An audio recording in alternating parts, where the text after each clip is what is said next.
As Mr. Gentry said, my name is Palmer Roseli. I am a U.S. diplomat. I work for the Department of State. Before I came to the OECD, I served in the Middle East, in Africa, in Washington, D.C. And now my position is I work for the U.S. delegation to the OECD.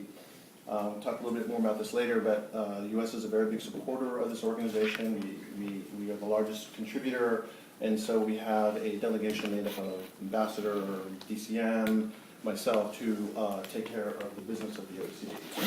So, as I said, I work for the U.S. mission to the OECD in Paris, France, obviously. Go through what is the OECD, why is it important, who participates, 21st century U.S. mission, and how to get involved. So, OECD basically is an organization, came out of the Marshall Plan right after World War II, 1947. George Marshall, one of our greatest diplomats, felt that, or he convinced the U.S. government to support the rebuilding of Europe after the war. He recognized that Europe had a lot of the human capital, but none of the capital to which to reorganize their countries. So he felt that if the U.S. were able to assist them, that it would be beneficial in the long term. It's a multilateral forum comprised of 34 market-based, mostly democratic countries. The kind of phrase for this year is better policies for better lives. The OECD is located in Paris. Other notable international organizations: UN, IMF, UNESCO, World Bank, WTO. There's our building. We are, let's see if I can figure this out. We're in this building here. I think we're on this wing. We're like in this big part of the building on the third floor. If you could look that way, you'd see the garden, and you'd look toward the Bois de Boulogne.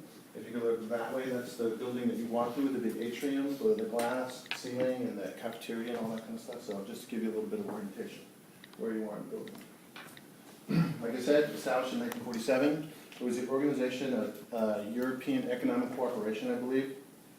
And in 1961, it morphed into the Organization for Economic Cooperation and Development. Mission: support sustained economic growth, boost employment, raise living standards, maintain financial stability, assist economic development, contribute to growth and trade.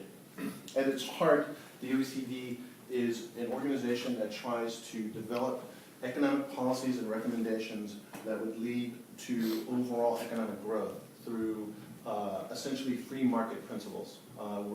Because it comes out of the United States, we're a big believer in the free market. That's our foreign policy, and so we try to have as free a market as possible. Also, the other thing that they try to do is maintain stability. They talk about financial stability, but really what they're talking about is sort of stability amongst, if we all work together and we all follow the same rules, we have much more well-regulated markets. A big part of the OECD is the IEA, the International Energy Association, or something along those lines, and that has a lot to do with with energy markets, oil, what's available, what are the demands, and then they also have the Nuclear Energy Agency that follows civilian use of nuclear energy. So, why is it important? Well, because I always believe that the best way to fight terrorism is in subtle economic ways. I think that in the United States we have a belief that a rising tide raises all boats. Economic development is good for everyone, all participants in society. Excuse me, can I just ask you to slow down? Oh, I'm sorry. Okay, fine. I apologize. I promise to speak slowly and speaking quickly. In the United States, we believe that economic development benefits everyone. We have a concept of win-win. And so we believe that greater economic development allows everyone to share in a bigger pie. So that is our sort of fundamental economic policy. Coordinated policy solutions are more effective. One example of that is export tax credits. Now, export tax credits are when governments use taxpayer dollars to finance sales to other countries. So if I'm trying to sell a train to Egypt, I will use an export credit to allow Egypt to buy my train. If everyone follows the same rules, then it doesn't become a bidding war. So say, for example, if China is trying to sell a similar train to Egypt, maybe they give them a better deal. And so the costs start to rise for governments on financing the deal. At the OECD, they work an awful lot on export credits, and it saves the government, U.S. government, probably $800 million a year in financing that they don't have to provide, because as a member of this organization, you're obliged to follow the same rules and guidelines. So export credits is a big part of that.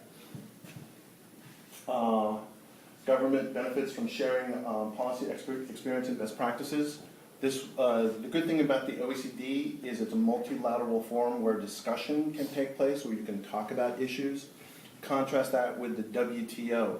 At the WTO, you come in and you have your position that you must get this agreement in this particular way. So it's very, in a way, confrontational at the WTO. At the OECD, they don't have the same kind of confrontational nature to the discussions. Another area where this was important was when they were, during the economic downturn, unemployment was a real problem. And it was for some countries it's not a big problem. Norway, for example, has unemployment of like 5%. Spain, on the other hand, has 20%. So what they were able to do was get together and talk about their different approaches to solving the employment problem. Other people have issues. In the United States, long-term unemployment is much greater than it used to be. So what do you do? What do you do with skills? Like what are the skills that people will need in employment markets in the future? A lot of talk about that. And so the OECD is good because people can come and discuss like how they approach the unemployment problem. For example, in Germany, during the economic downturn, Germany chose a method of what they call job sharing. So instead of laying people off, people just work less hours. And so that way, everyone was able to keep a job, they were just working less. That was one solution. There were others. A neutral source of monitoring analysis. The one thing that the OECD does a lot of is collect statistics. It's sort of the bread and butter of the OECD on many, many, many different subjects. And so, but it's a way where the statistics do not have a political point of view, let's put it that way. So it doesn't try to argue that open markets are better. It just collects the data and then presents the context, and then you can make your own analysis. The OECD is made up of the Secretariat, which are the people like Andrew works for the Secretariat. Member countries, I work for the delegation from the member countries, affiliated organizations. Secretariat. Secretary is made up of Secretary General Angel Gurria, former finance minister from Mexico, an extremely dynamic individual, which is good and bad. The bad part is that sometimes he's a little hard to control, maybe he does things you don't want. The good part, he's a very, very good salesman for the OECD. Really has tried to raise the profile of the OECD around the world, constantly traveling, meeting with government leaders, always talking at the OECD, always got his books to present. He's a very effective leader in that way. There are 2,500 staff members, kind of the worker bees of the OECD. Most of them collect statistics, analyze a lot of economists, but also statisticians, people who are experts in finance, in environment, in fisheries and trade and agriculture, just lots and lots and lots of different areas here. It's divided up into 12 directorates. Depending on the issue, it kind of falls within a particular directorate. Like, for example, competition falls under the Directorate of Finance and Economic Affairs, I think it's called.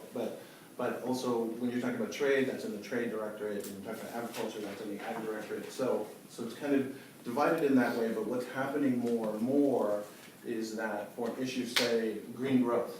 And green growth, what you're talking about is how do you have sustainable development